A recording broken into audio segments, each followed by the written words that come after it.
찬양 드리겠습니다.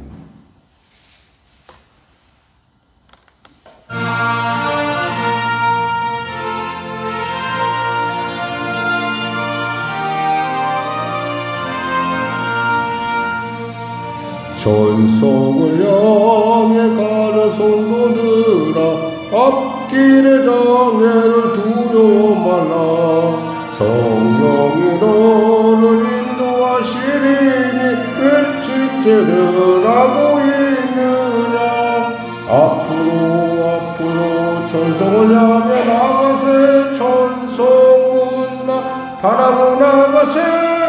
모든 천사 너희를 영접하러 문 앞에 기다려 서 있네. 너 가는 길을 누가 비웃거든 확실한 증거를 보여주어라. 성령이 진히 감하여 주사 그들도 참기를 찾으니. 앞으로 천성을 향해 나가세. 천성문만 바라보 나가세. 모든 천사 너희를 영접하러 문 앞에 기다려 서 있네. 너 가는 길을 모두 가기 전에 내 손에 든 검을 꽂지 말아라. 조막이 흉게 모두 깨뜨리고 끝까지 잘 싸워 이겨라. 앞으로 천성을 향해 나가세. 천성문만 바라보 나가세. 모든 천사 너희를 영접하러 문 앞에 기다려 서 있네.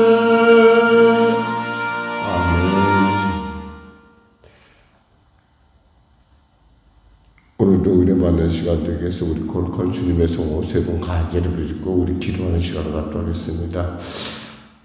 무엇보다도 나라와 민족을 위해서 기도해 주시고 특별히 교회를 위해서 그리고 여러분이 가지고 있는 삶 가운데 한 해를 돌이켜보며 우리가 어떻게 한 해를 보냈는지 그리고 또 우리의 나아갈 길을 주여 밝혀주시고 인도하시고 통치하여 주시옵소서라는 소원을 갖고 우리 통성으로 기도하겠습니다.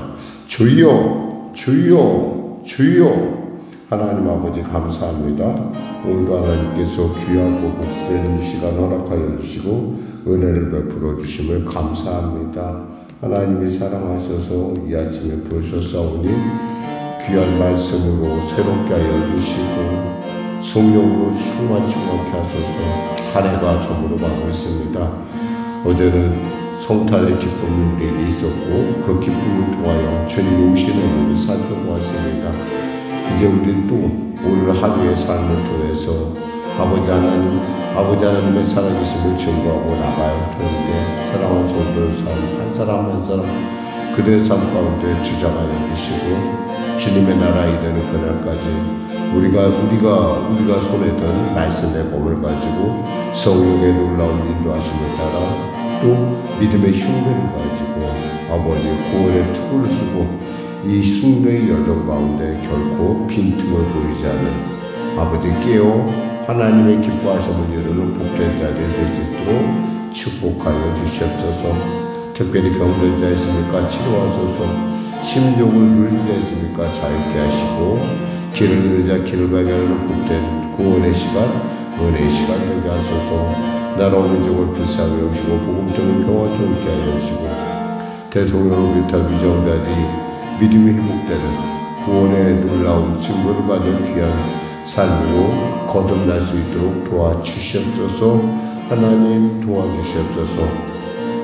전국이 심히 어려운 가운데 있지만 이 어려운 가운데 통하여 하나님의 놀라운 살아계심의 증거를 나타내 주시고 아버지 특별히 이 갈매동 가운데 성시와 또 한국교회 가운데 놀라운 마지막 때 삶을 감당한 은혜가 임하게 하여 주옵소서. 하나님 지구촌을 쏟아나기 전쟁이 속히 멈춰지게 하시고 하나님의 기뻐하심이 특별히 성령의 교회 가운데 특별히 아버지 성도들 삶 가운데 있게 하여 주시옵소서. 예수님의 이름으로 기도드립니다. 아멘.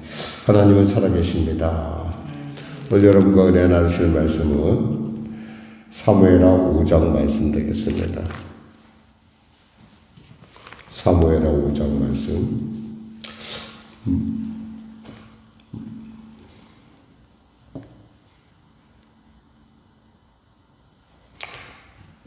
구약성경 470쪽입니다.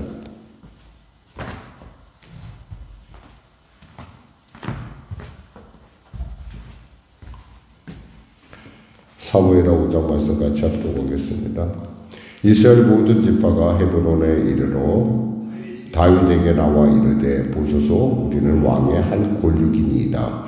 전에 그 사울이 우리 왕이 되었을 때에도 이스라엘을 거느려 출입하게 하신 분은 왕이셨고 여호와께서도 왕에게 말씀하시기를 내가 내 백성 이스라엘의 목자가 되며 내가 이스라엘의 주권자가 되리라 하셨나이다 아니라. 이에 이스라엘 모든 장로가 헤브론에 이르러 왕에게 나오매 다윗 왕이 헤브론에서 여호와 앞에 그들과 언약을 맺음에 그들이 다윗에게 기름을 부어 이스라엘 왕으로 삼으니라. 다윗의 나이가 30세에 왕위에 올라 40년 동안 다스렸으되 헤브론에서 7년 6개월 동안 유다를 다스렸고 예루살렘에서 33년 동안 온 이스라엘과 유다를 다스렸더라. 왕이 그의 부하들이 예루살렘으로 가서 그 땅 주민 여부수 사람을 치러하며 그 사람들이 다윗에게 이르되 내가 결코 이리로 들어오지 못하리라. 맹인과 다리 저는 자라도 너를 물리치리라 하니 그들 생각에는 다윗이 이리로 들어오지 못하리라 함이나 다윗이 시온 산성을 빼앗았으니 이는 다윗성이더라. 그날에 다윗이 이르기를 누구든지 여부수 사람을 치거든 물깃는 대로 올라가서 다윗의 마음에 미워하는 다리 저는 사람과 맹인을 치라 하였으므로 속담이 되어 이르기를 맹인과 다리 저는 사람은 집에 들어오지 못하리라 하더라. 다윗이 그 산성에 살면서 다윗성이라 이름하고 다윗이 밀로에서부터 안으로 성을 둘러 쌓으니라. 만군의 하나님 여호와께서 함께 계시니 다윗이 점점 강성하여 가니라. 두루왕 히람이 다윗에게 사자들과 백향목과 목수와 석수를 보내매 그들이 다윗을 위하여 집을 지으니 다윗이 여호와께서 자기를 세우사 이스라엘 왕으로 삼으신 것과 그 백성 이스라엘을 위하여 그날을 높이신 것을 알았더라. 다윗이 헤브론에 올라온 후에 예루살렘에서 초첩들을 더 두었으므로 그 아들과 딸들이 또 다윗에게 선하니 예루살렘에서 그에게 난 자들의 이름은 삼무아와 소박과 나단과 솔로몬과 이팔과 엘리수아와 네벡과 아비야와 엘리사마와 엘라다와 엘리벨렉이었더라. 이스라엘이 다윗에게 기름을 부어 이스라엘 왕으로 삼았다 하며 블레 사람들이 듣고 블레 사람들이 다윗을 찾으러 다 올라오매 다윗이 듣고 요새로 나아가니라. 블레 사람들이 이미 이르러 르바임 골짜기에 가득한지라. 다윗이 여호와께 여쭈어 이르되 내가 블레셋 사람들에게로 올라가리이까 여호와께서 그들을 내 손에 넘기시겠나이까 하니 여호와께서 다윗에게 말씀하시되 올라가라. 내가 반드시 블레 사람들을 내 손에 넘기리라 하신지라. 다윗이 바알브라심에 이르러 거기서 그들을 치고 다윗이 말하되 여호와께서 물을 흩음같이 내 앞에서 내 대적을 흩으셨도다 하므로 그곳 이름을 바알브라심이라 부르니라. 거기서 블레 사람들이 그들의 우상을 버렸으므로 다윗과 그의 부하들이 치우니라. 블레 사람들이 다시 올라와서 르바임 골짜기에 가득한지라. 다윗이 여호와께 여쭈니 이르시되 올라가지 말고 그들 뒤로 돌아서 뽕나무 숲을 맞은편에서 그들을 기습하되 뽕나무 꼭대기에서 걸음소리가 들리거든 곧 공격하라. 그때 여호와가 너보다 앞서 나아가서 블레셋 군대를 치리라 하신지라. 이에 다윗이 여호와의 명령대로 행하여 블레셋 사람들을 쳐서 게바에서 게셀까지 이르리라. 아멘. 한마디로 다윗의 삶을 우리가 딱 정의한다면은 그 하나님과 함께한 삶이라고 볼 수 있습니다. 사실 점점 다윗의 왕국은 점점 강성해 가고 있는데 거꾸로 이스보셋이 통치하던 북이스라엘은 점점 약화되고 있는 상태였어요. 그런데 다윗이 그 상태를 그대로 그냥 하나님 뜻에 맡겨두는 걸 볼 수가 있어요. 사실 힘으로 따지자면 다윗이 억지로 병합을 한다면은 이스보셋의 그 왕국을 완전히 없애고 바로 병합할 수 있는 그런 힘과 모든 조건이 갖춰져 있어요. 예비 알다시피 아브넬도 죽었고 이스보셋도 죽었어요.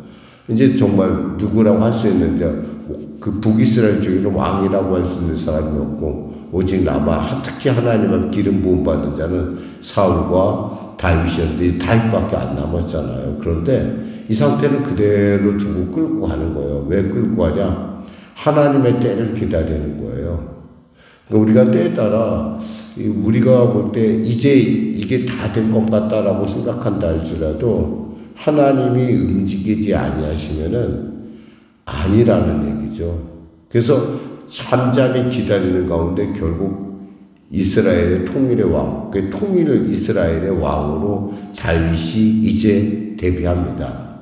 참 어떻게 생각하면 조금 답답해 보이는 부분이 있어요. 그런데 중요한 것은 우리의 생각이 답답할 뿐이지 하나님의 그 생각은 하나님의 계획은 바로 거기에 있다는 거예요. 만일에 다윗이 자기의 생각과 자기의 방법 모든 여건을 볼 때 이제야말로 내가 힘으로 쳐서 저 이스라엘을 전체 하나로 통일해야겠다라고 생각을 했다고 한다면 아마 큰 분란이 동족상잔이 일어났을 거예요. 우리나라 같은데 그러하지 아니하고 그냥 하나님의 손에 맡겨드리고 하나님의 때를 기다리다 보니까 저절로 순식이 이렇게 통일이 되는 걸 볼 수 있어요. 그들이 그 통일을 할 때 이 북이스라엘의 11지파 그 장로들이 내세운 슬로건인데 뭐냐면 첫째가 2절에 보면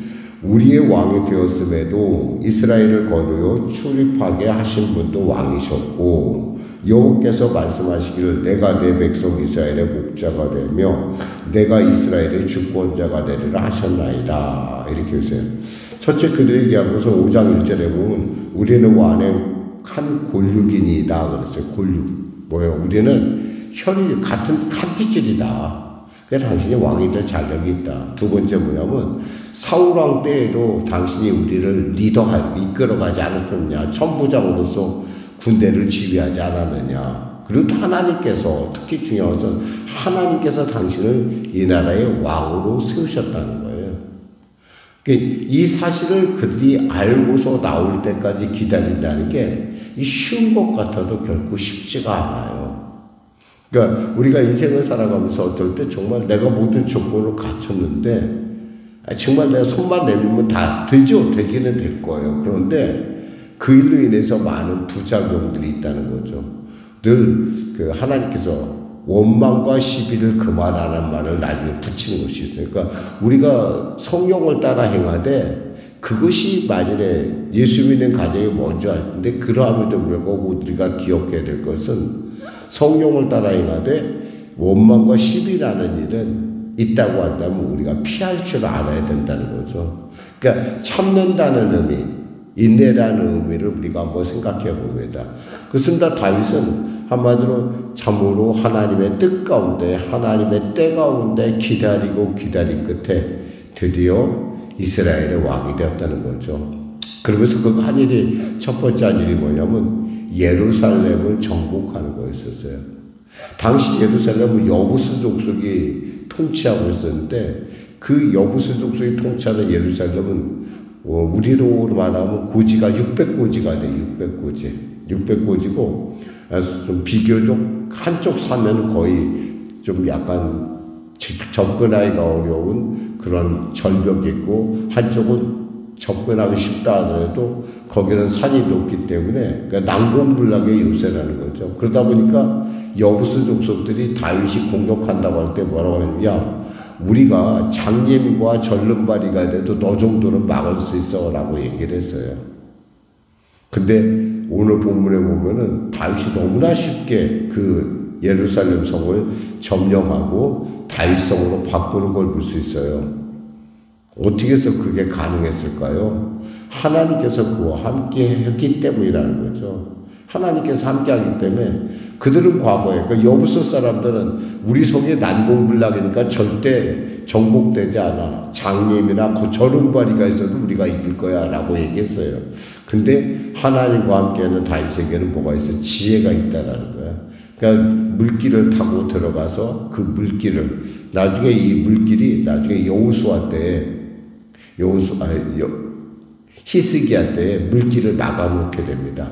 돌을 쌓아갖고 막아놓긴 한데 바로 이 예루살렘 성에는 기운섬이라는 샘이 있어요. 샘. 그러니까 물이 있고 산지가 천연적인 요새로 돼 있고 그러니까 여러 가지로 많은 부분에 있어서 자만할 수 있는데 전혀 다윗은 여기다 또 성을 쌓는 걸 볼 수 있어요. 우리가 특히 신앙생활 하다 보면 우리가 이 정도면 됐지 하는 그때가 어쩌면 우리에게 신앙의 가장 위기 때예요. 그럴 때일수록 우리는 하나님의 여기서 다윗이 자기 성을 쌓았다고 그래 있어요. 다시 여기 쌓았다는 얘기가 있는데 쌓으면서 이렇게 시온성을 다시 쌓고 나서 이 시온성을 보완하는 걸 볼 수가 있어요.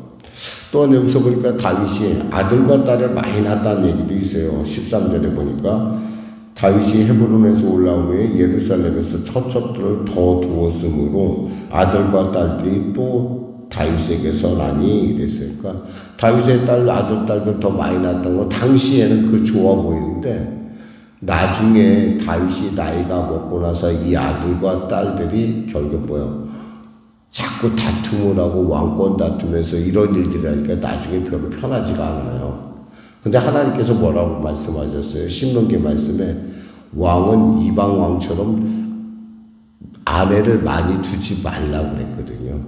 그러니까 아내를 많이 두지 말라는 얘기는 그 당시에는 굉장히 좋아 보이지만 나중에는 그것이 너에게 짐이 된다는 거예요. 마찬가지예요. 신앙생활에 있어서 우리가 살면서 굉장히 우리에게 자랑이 되고 이런 것들이 그것이 지나치면 뭐가 되냐면 하나님의 말씀을 벗어나기 시작하면 자신은 몰라요 그걸. 그러는데 그것이 나중에는 우리의 인생에서 마무리 인생 과정에 갈 때는 굉장히 그것이 짐이 될 수도 있다라는 걸 우리로 생각하게 하는 부분입니다. 아울러 또 다윗의 이 전쟁할 때 하는 전쟁 모습을 보면 그래요. 이제 다윗이 통일왕국의 이스라엘 왕이 되었다 하니까 블레셋 사람들이 가만둘 수 없잖아요. 그래서 이 다윗의 왕국을 남북으로 가릴 생각을 합니다. 북이스라엘과 남유다와 요 사이에 뭐가 있냐면 바로 여기서 바알브라심에 여기서 얘기하는 바로 그 르바임이라는 골짜기가 있어요. 르바임 골짜기. 그러니까 바로 유다 지파와 베냐민 지파가 접하는 접경 지역이 있으니까 여기를 점령하면은 이제 어떻게 되냐면 남과 북이 끊이는 거예요. 허리가 끊기는. 우리 말하면 휴전선 같은 지역을 바로 르바임이라고 보면 되는데 그 르바임 지역에서 지금 블레셋이 전투를 합니다. 처음에는 어떠해서 하나님께서 정면으로 가서 그들을 이기라고 합니다. 여기서 보니까 다윗이 하나님께 묻습니다. 19절에 다윗이 여호와께 여쭈어이르되 내가 블레셋 사람들에게 올라가리까 여호와께서 그들을 내 손에 넘기시겠나이까 하니 여호와께서 다윗에게 말씀하시되 올라가라 내가 반드시 블레셋 사람들을 내 손에 넘기리라 하신지라. 정면으로 나가서 싸우라는 거였어요. 첫 번에. 두 번째는 보니까요. 22절에 보니까 블레셋 사람들이 다시 올라와서 르바임 골짜기에 가득한지라. 다윗이 여호와께 여쭈니 이르시되 올라가지 말고 그들을 뒤로 돌아서 뽕나무 숲을 맞은편에서 그들을 기습하되 라고 되어 있어요. 우리는 보통 하나님의 일을 한다면 하나님의 일은 정면에서 정당하게 대결해서만 이겨야 된다고 생각하는데 그렇지 않아요. 이런 기습도 필요하다는 거예요. 주님께서 이렇게 말씀하셨잖아요. 뭐라고 말씀하셨어요? 너희는 비둘기같이 순결하라. 그러나 뭐예요? 뱀같이 지혜로우라고 그랬잖아요. 그러니까 우리가 하나님의 일을 할 때 무조건 정면으로만 승부하는 것이 다는 아니라는 걸 알아야 돼요. 그러니까 지혜롭다는 거 뭐예요? 하나님의 말씀을 따라간다는 거예요. 사실 이 크리스마스를 지나고 크리스마스가 이렇게 되면 뭐 이렇게 한편으로는 굉장히 좀 즐겁고 당연히 예수님 오신 날이니까 즐겁고 하지만 또 한편으로 보면 어떤 사람들은 그 크리스마스를 잘 즐기지 못하는 분들도 있어요. 삶의 외로움 때문에. 근데 원래 인생은 원래 외로워요. 예수님이 없는 인생은 외로울 수밖에 없어요. 그럴 때 우리가 그 외로움을 우리가 이길 수 있는 방법은 하나님이 나와 함께 하신다는 임마누엘의 신앙이라는 거예요.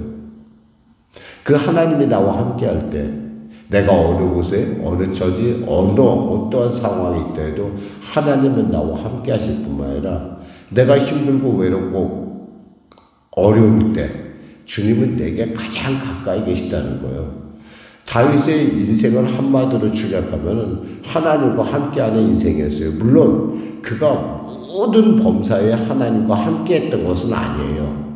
본문에 보면 하나님의 말씀을 어기기도 하고 자기 멋대로 행동도 하고 이럽니다. 이제 다음 절에 나오는 부분이 이제 예루살렘 성에 하나님의 그 법궤를 가지고 오는 그런 일들이 있는데 6장이 그래요. 내일 나눌 거예요. 근데 그 법궤를 나눌 때 정말 다윗이 굉장히 큰 실수를 해요.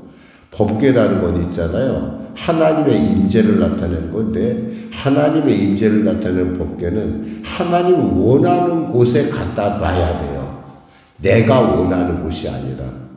근데 다윗은 어떻게 생각했냐면 내가 하나님을 사랑하고 내가 하나님을 기뻐하니까 내 왕국의 좋은 곳에 하나님을 내가 만들어서 거기다 갖다 놓고 싶어라고 한 거예요. 하나님 스스로 자존하신 하나님이에요. 꼭 이스라엘이 꼭 다윗이 이 땅에 누가 자기 마음대로 하나님을 자기 마음 자기 뜻대로 하나님을 도울 수가 있겠어요. 하나님 스스로 하시는 분인데. 그러니까 이런 부분에 있어서 이 방심과 어떤 다윗의 신앙에서 빈틈을 발견할 수가 있어요. 사랑하는 성도 여러분, 우리는 할 수 있으면, 우리도 다윗과 별로 다를 바는 없겠지만, 다윗만큼은 뭐 어떤 사람이 다윗의 반절만 따라가도 좋겠다라고 얘기하는데, 그래요. 중요한데요. 그러함에도 불구하고 우리가 다윗을 목표로 삼는 것이 아니라 하나님을 언제나 내 안에서 모시고 하나님과 함께하는 이 시대에 하나님의 마음에 합한 사람이 되도록 늘 쉬지 않고 깨어 있어야 되고 그 말씀, 여러분의 마음에 빈틈이 있을 때 그 말씀에 성령으로 충만하게 채우는 그런 지혜가 있어야 할 줄 믿습니다. 기도하겠습니다. 하나님 감사합니다. 말씀을 전했습니다. 사랑하는 성도들의 삶 가운데 주님이 늘 함께 한다고 우리는 압니다. 그리고 주님이 나를 통하여 하나님의 살아계심을 드러내는 것도 압니다. 그러나 주님, 어떠한 순간에도 주님을 잊는 어리석음을 범하지 않도록 지켜주시고 특별히 내가 힘들고 어렵고 답답할 때 내 힘든 어려운 곳에 가장 가까이 계신 그리고 나의 작은 신음소리도 들으시는 나의 하나님이 바로 나의 하나님이요. 그분이 나를 꼭 안고 있다는 이 놀라움 그리고 그분이 나를 손을 꼭 붙들고 있다는 이 사실을 절대로 잊지 않고 그 놀라운 하나님의 임재를 매일매일 경험하며 삶 가운데 승리하는 여러분과 저와 여러분 될 수 있도록 주여 은혜 베풀어 주시옵소서. 감사하며 예수님의 이름으로 기도드립니다. 아멘. 우리 말씀 생각하고 찬양하고 기도하겠습니다. 찬송가 368장입니다.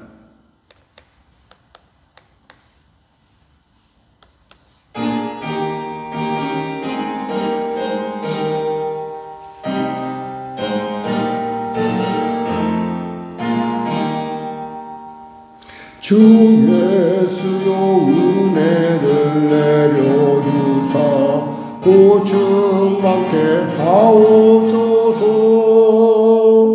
이추리고 목마른 나의 맘에 주 성령을 부소서. 주 예수여 충만한 은혜 내 영혼에 부소서. 주 예수만 나의 힘되고 내 만족함 됩니다. 주 예수여 죄에서 풀어주사 날 정결케 하옵소서. 이 세상의 유혹이 나의 맘에 틈 못하게 하옵소서. 아멘. 주 예수여 충만한 은혜 내 영혼에 부소서. 주 예수만 나의 힘되고 내 만족함 됩니다. 옛 야곱이 천사와 씨름하던 그 믿음을 주옵소서. 이 세상의 물결이 흉흉해도 날 평안케 하옵소서. 아멘. 주 예수여 충만한 은혜 내 영혼에 부소서. 주 예수만 나의 힘내고 내 만족함 됩니다. 주 예수여 완전한 주의 사랑 나 받기를 원합니다. 그 사랑이 내 맘에 충만하여 날 기쁘게 하옵소서. 아멘. 주 예수여 충만한 은혜 내 영혼에 부소서. 주 예수만 나의 힘되고 내 만족함 됩니다. 내 마음에 임하신 주의 성령 늘 계실 줄 믿습니다. 그 은사를 나에게 부어주사 주 섬기게 하옵소서. 주 예수여 충만한 은혜 내 영혼에 부소서. 주 예수만 나의 힘내고 내 만족함 됩니다. 하늘 계신 우리 아버지, 아버지의 이름을 거룩하게 하시며 아버지의 나라가 오게 하시며 아버지의 뜻이 하늘에서와 같이 땅에서도 이루어지게 하소서. 오늘 우리에게 일용할 양식을 주시고 우리가 우리에게 잘못한 사람을 용서하여 준 것 같이 우리 죄를 용서하여 주시고 우리를 시험에 빠지지 않게 하시고 악에서 구하소서. 나라와 권능과 영광 영원히 아버지의 것입니다.